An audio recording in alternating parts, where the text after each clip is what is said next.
Mga kaibigan, isang himalang hindi kapanipaniwala ang naganap. Gino, ano po ba ang ginagawa natin? Sa buong buhay natin hindi ko alam na may ganito palang kagandang mundo. Ito ang sinabi sa akin ng 19 taong gulang na si Eric, isang kabataang Norwegian habang lumuluha. Siya nalulong sa droga, sangkot sa karahasan at itinakwil ng sariling pamilya. Sa loob ng 15 taon kong pagtatrabaho sa isang programa para sa mga kabataan sa Scandinavia, ngayon lang ako nakasaksi ng ganito kabilis at kadramatikong pagbabago. 19 na kabataan na itinuturing na pinakamatitinding problema sa Norway ay nakbago na parang ibang tao sa loob lamang ng 72 oras na pananatili sa bansang Pilipinas. Ano nga ba ang nangyari sa Pilipinas? Paano napayak ang makabataang ito na may iba't ibang problema, droga, karahasan, pagnanakaw at domestic violence nang makilala nila ang masimpleng lolo at lola na Pilipino at ang pinakakahanga-hanga sa lahat, pakawi nila, lahat sila ay tuluyang nagbago at ngayon ay namumuhay bilang mga modelong mamamayan sa lipunan. Ngayon ikukuwento ko sa inyo ang talaan ng madamdaming 72 oras na iyon. Bago tayo magsimula, mangyaring i-like ang video at mag-subscribe sa aming channel. Malaking tulong ito sa pagpapalaganap ng kabutihan ng Pilipinas sa buong mundo. Magandang araw. Ako si Lars Olsen, isang tagapayo sa Lupnga, 15 taon sa Hope Bridge Center, isang pasilidad para sa makabataan sa Norway. Nung nakaraang taglagas, isang pangyayari ang nakpabago sa aking buhay. Ito ay naganap sa isang overseas training program na bahagi ng Aiming Rehabilitation Program. Ang makalahok ay 19 na kabataan mula sa Norway na may pinakamabibigat na problema. Ang kanilang edad ay mula 16 hanggang 19. Lahat sila ay ipinadala sa programang ito bilang kanilang huling pagkakataon. Hayaan ninyong ilarawan ko kung gaano kalaki ang kanilang problema.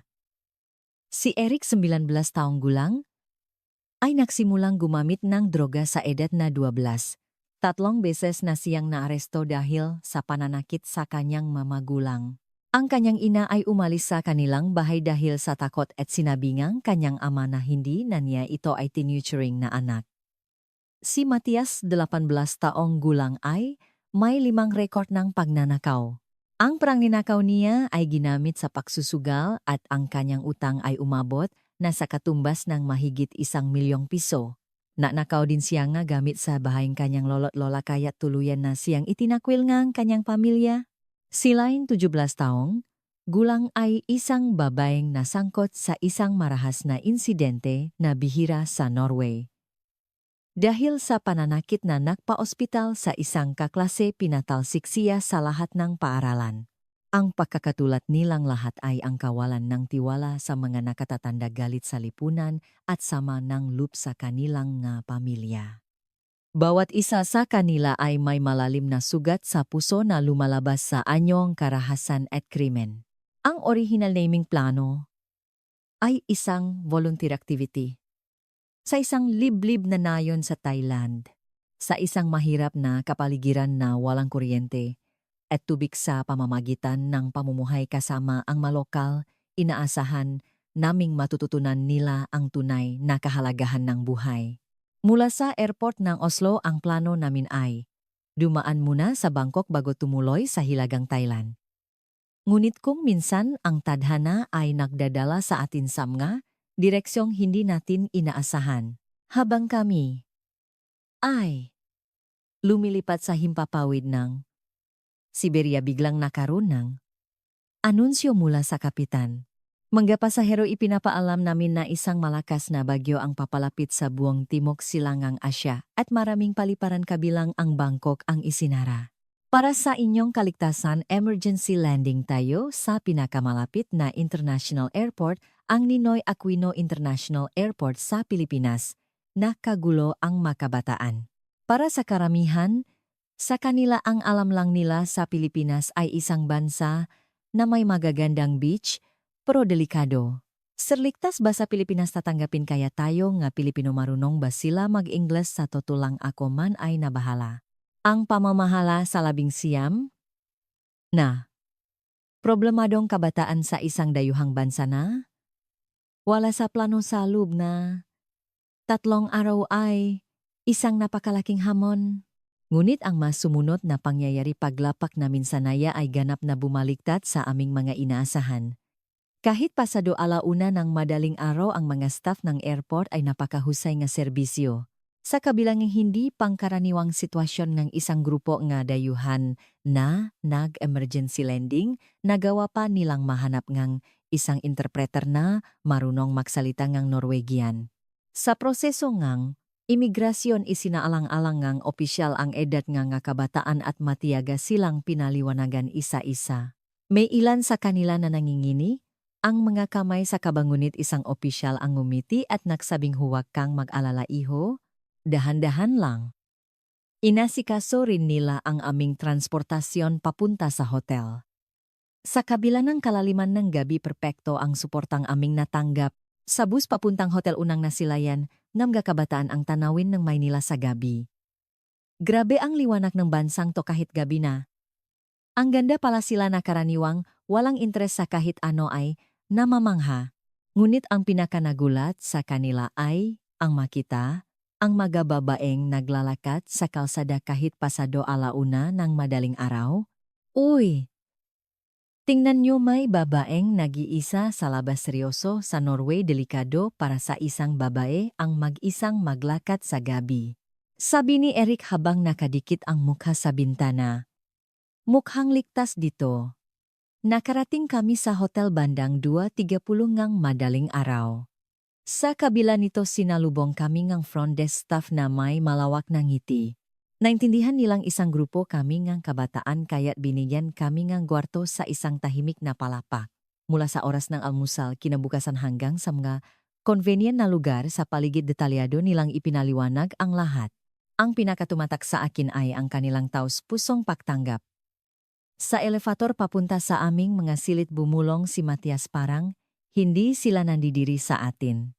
Ang karaniwang tingin na natatanggap nila mula sa mga nakatatanda ay takot pakasuklam at pagamak, ngunit sa Pilipinas iba ang lahat. Nang gabing iyon hindi ako makatulog dahil sa kaba at pananabik. Hindi ko palubos maisip kung ano ang mararanasan nila sa Pilipinas sa susunod na 3 araw. Kinabukasan 6:00 umaga nagising ang mga kabataan dahil sa jet lag at nagsimulang magutom. Sirgutom na kami. May makakain ba sa Norway? Halos imposible makahanap ng restauran na bukas ng ganito kaaga. Nang magtanong ako sa front desk ngumiti ang staff at sumagot mayroon po diyan sa kanto, isang 24 oras na karinderya. Paborito po, yan ng mga kabataan. Nagulat ako sa sinabi niyang may 24 oras na kainan.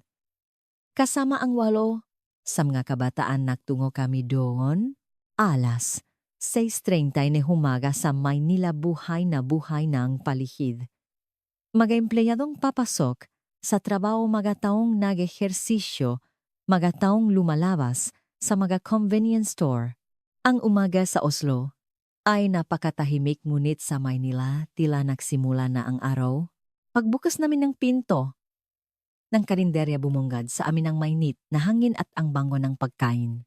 May ilang customer na kumakain na, almusal isang lalaking nasa katanghaliang gulang na nagbabasa na diaryo habang kumakain isang babaeng nagtatrabaho sa kanyang laptop at mga empleyadong mukhang pagod galing sa night shift.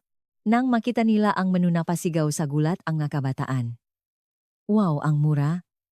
Ang isang tapsilo katumbas lang ng 180 pesos. Sa Norway abutin, yan ng 1,000 pesos. Ang babaeng kumuha nga, aming order na tinawag nilang ate ay hindi man lang nagulat na makakita ngang gadayuhan. Ipinaliwanag niya ang menu sa Ingles at inirekomenda ang mga pagkaing madaling kainin para sa kanila. Mayroon po bang hindi kumakain ng manghang? May allergy po ba kayo? Ang pag-alala sa bawat isa sa kanila ay ikinagulat ng mga kabataan.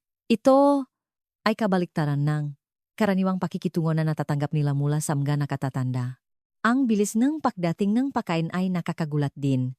Wala pang 5 minuto mula nang mag-order kami, lahat ng pagkain ay nasa aming mesa na tapsilok, sinangag, tocino at sinigang. Ang mga kabataan na ngayon lang nakakita ng pagkaing Pilipino ay may halong kuryosidad at pag-alala. Ngunit nang matikman nila, ito nagbago ang kanilang mga ekspresyon. Ang sarap, grape, ang sarap nito. Nilantakan agad ni Eric ang kanyang tapsilok. Ano to, ibang-iba sa mga pagkain sa Norway. Sobrang sarap. Ang pinakakinahumalingan nila ay ang sinigang. Nahirapan si Matias sa paggamit ng kutsara at tinidor sa simula, ngunit natutunan niya agad at nagsimulang humigop ng mainit na sabaw. Ngumiti ang ate at pinuri siya, ang galing niyo pong kumain. Nang magbayad kami, muli kaming nagulat. 8 taon kaming nabusog ng huston, ngunit ang kabuwang bayarin ay hindi man lang umabot sa katumbas ng 2,000 piso. Sa Norway, kailangan namin ngang hindi bababa sa 5,000 piso para dito. Binalik ng ate ang eksaktong sukli at sinabing, salamat po, balik kayo ha, nagustuhan niyo ba ang pagkain namin? Sabay ngiti. Paglabas namin ng kainan, nag-usap-usap ang mga kabataan. Masarap na ang pagkain, mura pa at ang ganda ng serbisyo. Pag-uwi natin sa Norway, mamimiss ko yung sinangag. Sa gitna nito bumulong silain ang bait ni ate. No, ito ang unang pagkakataon na narinig ko siyang magsalita ng tapat siya na laging agresibo sa mga nakatatanda. Paglabas namin sa kalsada, rush hour na. Ang nakakagulat ay may kayusan sa gitna ng siksikan. Sa tawiran, lahat ay sumusunod sa traffic light at ang mga naglalakad at nagbibisikleta ay gumagalaw ng may harmonia. Ang umaga sa Oslo ay mas magulo, mga businang malalakas at mga taong nagmamadaling nakakabanggaan. Pabalik sa hotel, nagpabili ng kandi ang makabataan. Dumaan kami sa isang malapit na convenience store. Pagpasok namin, isa na namang sorpresa ang naghihintay. Kahit madaling araw, ang convenience store ay malinis na parang department store at puno nga produkto. Ang pinakanakagulat ay ang damingang serbisyong magagawa doon. Bukod sa pagbili ng pagkain, pwede ring magpadala ng package, magbayad ng bills at gamitin ang ATM. Tingnan nyo, pwede kang magtransaksyon sa bangko. Sa convenience store, impossible. Yan sa Norway, pumili ang mga kabataan ng mga gusto nilang pagkain. Partikular silang na curious sa isang inuming tinatawag na sedua. Sa pagbabayad sa cashier, isa na namang kahangahangang pangyayari ang naganap. Napakabilis ngang serbisyo at napakabait nga staff. Kahit madayuhan kami, hindi sila sumimangot, sa halip ay sinabi pa nila sa English, welcome to the Philippines. Paglabas sa convenience store, sinabi ni Eric, sa bansang 24 oras, lahat pwede mong gawin. Sobrang convenient. At idinuktong ni Matias, higit pa diyan ang babait ng matao. Kahit sa ating mangmukhang masama, mabait sila.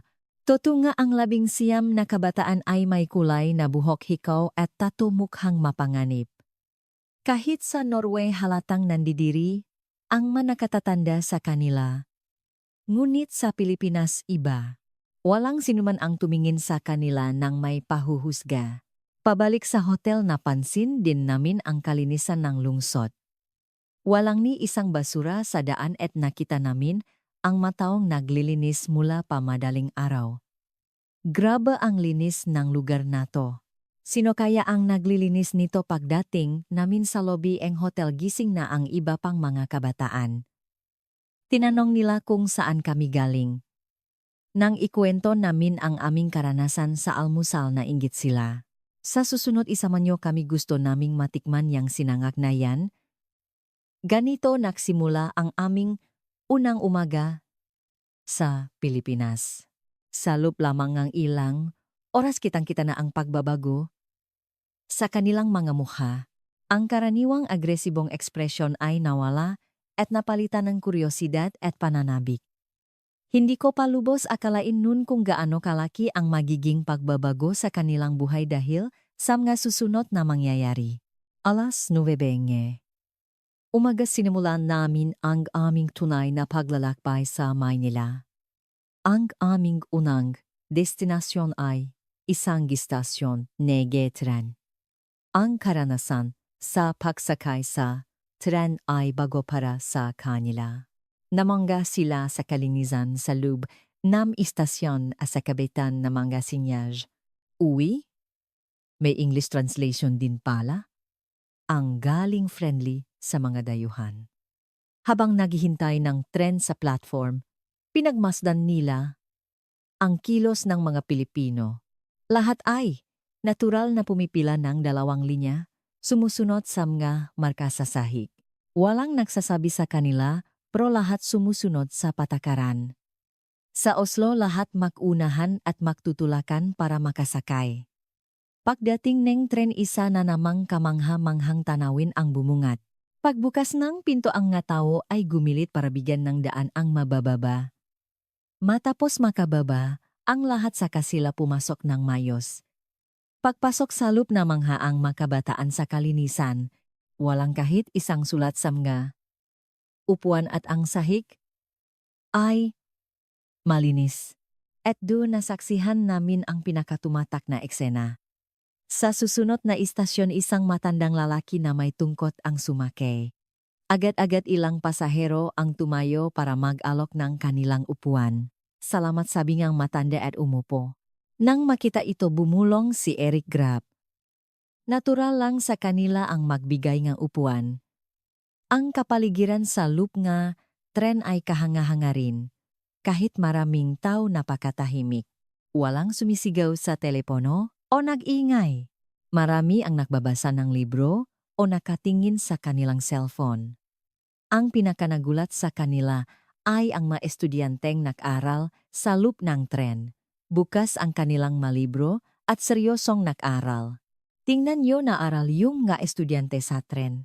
Seryoso tayo nga, kahit sa school hindi nag-aral, sabi ni Matias na punong paganga. Pagdating sa aming destinasyon at paglabas sa istasyon bumungat sa amin ang siksikan ng matao sa isang malaking mall. Ang daming ang tao at ang taas nga. Magusali ay nagpatulala sa kanila. Wow, ang daming tao, mas malaki pa sa Oslo ang. Pinakahinangaan nila ay paanong napanatili ang kaayusan sa kabilang daming ang tao. Sa mga pedestrian lane daan-daang tao ang sabay-sabay na tumatawid ngunit walang nakakabanggaan at lahat ay mahusay na kumikilos. Nang oras na para kumain pumasok kami sa isang restaurant. Ang menu ay may mga litrato at English translation kaya madaling umorder.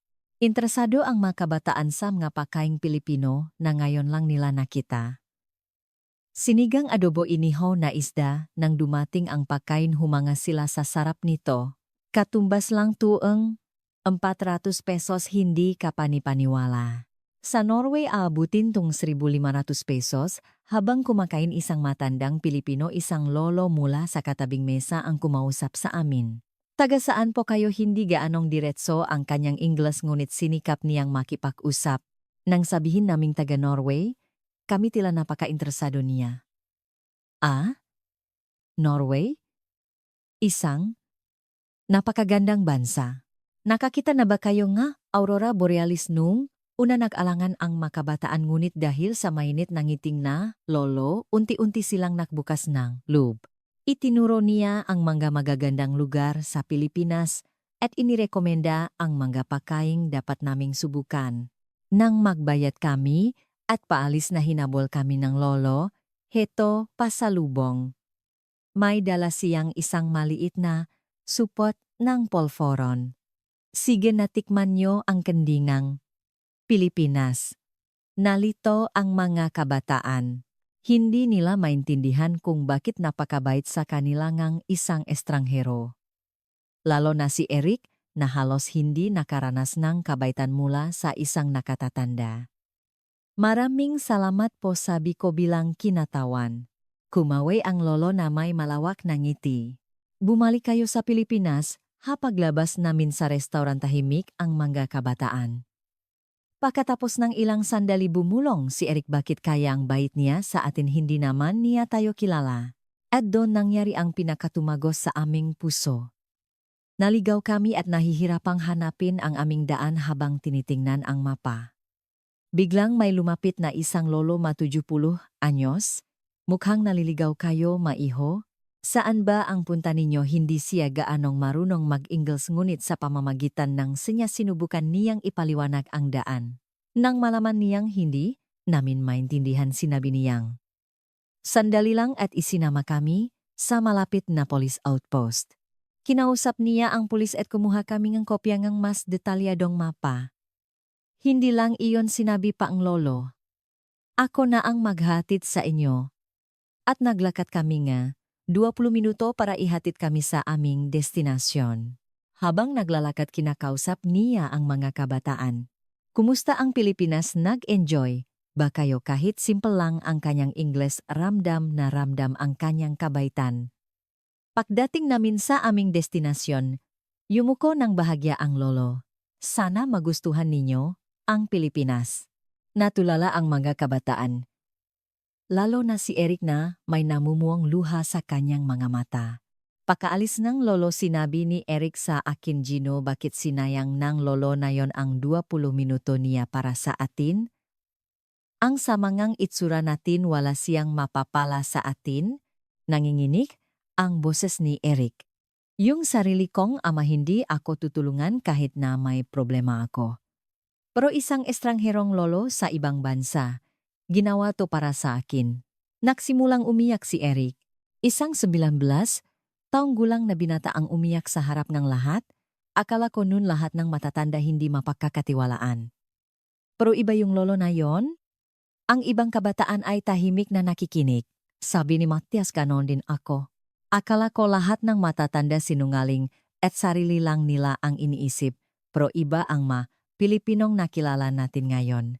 Bumulong din si Line, hindi tayo kinatakutan ng lolo na yon. Karaniwan iniwasan akong gataw kapag nakikita ako. Nang gabing iyon sa hotel, kinausap ko ang mga kabataan. May malinaw na pagbabago sa kanilang mga puso.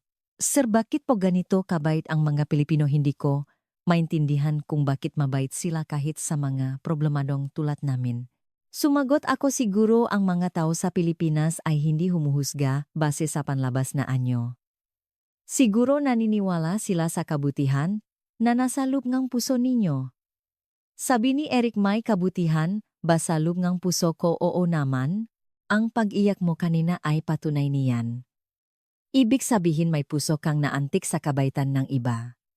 Nang gabing iyon, mas tahimik kaysa dati ang mga kabataan. Walang nagwawala, walang sumisiga. Tila bawat isa ay kinakausap ang kanilang sarili. Kinabukasan, isa pang mas makabuluhang pangyayari ang naganap. Habang namimili kami sa isang convenience store, kinuha ni Matias ang isang pagkain sa harap ng counter at akmang ilalagay sa kanyang bulsa habang hindi nakatingin ang tindera. Isang gawing pagnanakaw na dati niyang ginagawa sa Norway. Ngunit sa sandaling iyon, nagtama ang kanilang mga mata ng babaeng cashier. Ngumiti ng malumanay ang tindera at sinabing, "Masarap po yan. Tradisyonal na pagkain po yan dito sa Pilipinas." Natigilan si Matias. Alam niyang napansin ng tindera ang kanyang tangkang pagnanakaw, ngunit sa halip na pagdudahan, ipinaliwanag pa nito ang produkto. "Kung gusto niyo po, irerekomenda ko rin itong seasonal flavor." Walang bahid ng pag-ingat ang tindera at ang tingin niya kay Matias ay punong tiwala. Kinuha ni Matias ang pagkain mula sa kanyang bulsa at inilagay sa counter. "Ito po." Pagkatapos magbayad at lumabas, sinabi ni Matias sa akin, "Gino, tatangayin ko na sana yun. Pero nung nakita ko ang mamata niya, hindi ko kaya." Bakit ganun nagtiwala siya sa akin? Hindi ko kayang magnakaw sa isang taong nagtitiwala sa isang tulad ko. Pumatak din ang luha mula sa mga mata ni Matias. Ano ba ang ginagawa ko sa buhay ko? May mga taong handang magtiwala sa akin pero sinasayang ko lang. Nang hapong iyon nangyari, ang pinaka-emosyonal na kaganapan. Habang nagpapahinga kami sa isang parke, biglang tumayo si Line. Isang maliit na bata na naglalaro sa malapit ang nadapa at umiyak. Walang pag-alinlangan, tumakbo si Line papalapit sa bata at kinausap ito ng malumanay. "Okay ka lang, nahuwag ka nang umiyak." Tiningnan niya ang tuhod ng bata at pinunasan ang nga luha nito gamit ang kanyang panyo. Sila'y nakaraniwang marahas at nang apingang, mas mahihina ay tumutulong sa isang batang hindi niya kilala. Lumapit ang ina ng bata at nagpasalamat. Salamat po ate, inalagaan niyo ang anak ko. Nahihiyang sumagot si Line, wala po. Yun, natural lang po. Nagulat ang ibang mga kabataan sa nakita nila. Walang sinuman ang makapaniwala na si Line ay tutulong sa kapwa. Nang gabing iyon sinabi ni Line sa akin, Ginoo, noong tinulungan ko, yung bata kanina, ngayon ko lang naramdaman na ang sarap pala sa pakiramdam. Dati pananakit lang ang alam ko. Ang tumulong pala sa kapwa. Ang gaan sa dibdib. Tama ka. Mayroon ka talagang puso na marunong magmalasakit. Ngayon ko lang nalaman dito sa Pilipinas na ang matao pala may kakayahang maging mabuti. Sa huling umaga namin kusanglop na gumising ng maga ang nakabataan at nagsimulang maglinis sa paligid ng hotel. Walang nagsabi sa kanila. Sila mismo ang nagpasya. Hindi natin pwedeng iwanang marumi ang lugar na nagpakita sa atin ng kabutihan. Ito ang mungkahi ni Eric at lahat ay sumang-ayon.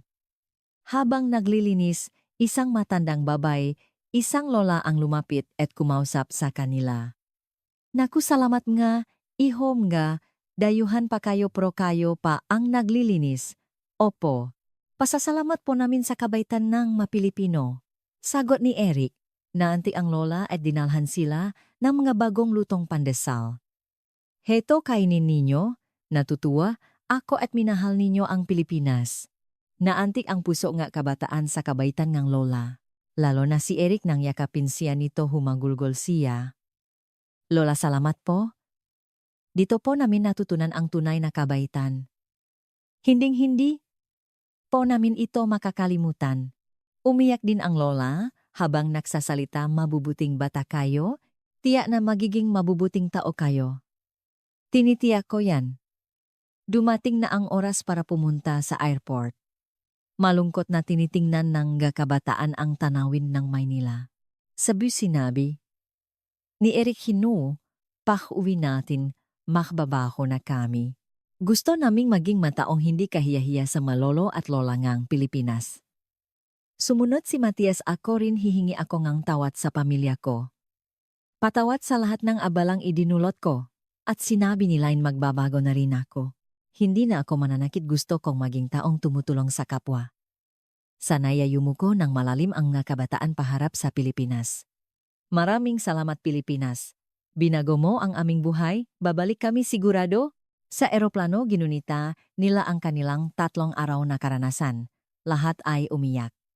Hindi ito luhang kalungkutan sa pag-alis kundi luhang determinasyon para sa isang bagong buhay ang ngatanga natin. May ganito palang kagandang mundo hindi natin alam. Pagdating sa Oslo, sinalubong kami ng kanilang na magulang.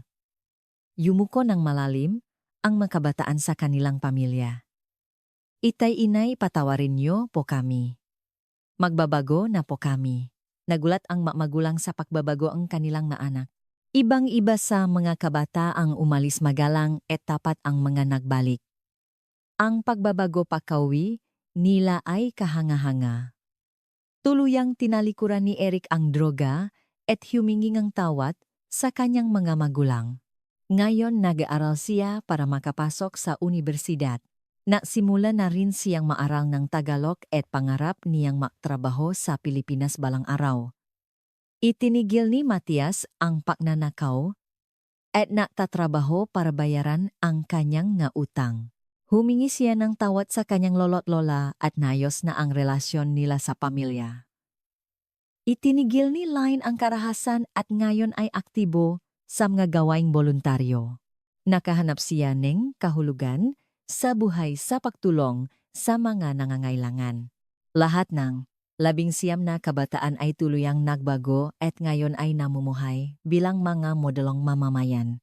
Ang pangyayaring ito ay naging isang bagong modelo sa paglutas ng problema ng kabataan sa Norway na tinawag na Philippine-Style Rehabilitation Program at dinarayo ng mga delegado mula sa ibang bansa sa Skandinavia. Hanggang ngayon regular pa ring nag-usap ang makabataan, sinusuportahan ang paglago ang isa't isa. At lahat sila ay nangangarap na balang araw ay makabalik sa Pilipinas para magpasalamat sa mga taong tumulong sa kanila. Lalo na si Eric na nagpaplanong hanapin ang lolong tumulong sa kanila sa daan para personal na magpasalamat. Ako naman regular na bumibisita sa Pilipinas para pag-aralan ang kanilang mga programa para sa kabataan. Natutunan ko na ang puso nga Pilipino na marunong magtiwala at magpahalaga sa kapwa ang pinakamabisang paraan ng rehabilitasyon. Ang 72 oras na iyon ay hindi lang nagpabago sa buhay ng 19 na kabataan kundi pati na rin sa aking pananaw sa buhay. Hanggang ngayon habang naghihintay sa airport na alala ko ang maaraw na iyon, ang amukang kabataang punong pangamba. At pagkatapos ng 3 araw ang mga mukhang nagniningning sa pag-asa at pasasalamat. Ang pinakamalaking regalong ibinigay sa amin ng Pilipinas ay ang pag-asa na ang tao ay maring magbago. At ang katotohanan na ang tunay na kabaitan ay kayang baguhin ang puso ng sinuman, umaasa akong mas marami pang kabataan ang makaranas ngang kabutihan ng Pilipinas. At sa mga Pilipino nais kong malaman ninyo na ang inyong kabaitan ay nagligtas sa buhay ng mga kabataan mula sa isang malayong bansa sa Scandinavia. Salamat. Mahal na mahal ko ang Pilipinas. At sa lahat ng tumulong sa amin nun mula sa kaibuturan ng aking puso maraming salamat. Hanggang dito na lang po ang ating kwento. Ang himalangang 72 oras na naranasan ng 19 na problemadong kabataan ng Norway sa Pilipinas. Ano po ang masasabi ninyo sana? Ay magiwan kayo ng mainit na komentong suporta para sa mga bida ng kwentong ito. Ito po ang inyong Gandong Side Z2 Inspiration Station. Kung nagustuhan ninyo ang kwentong ito mangyaring i-like at mag-subscribe, maraming salamat sa panonood.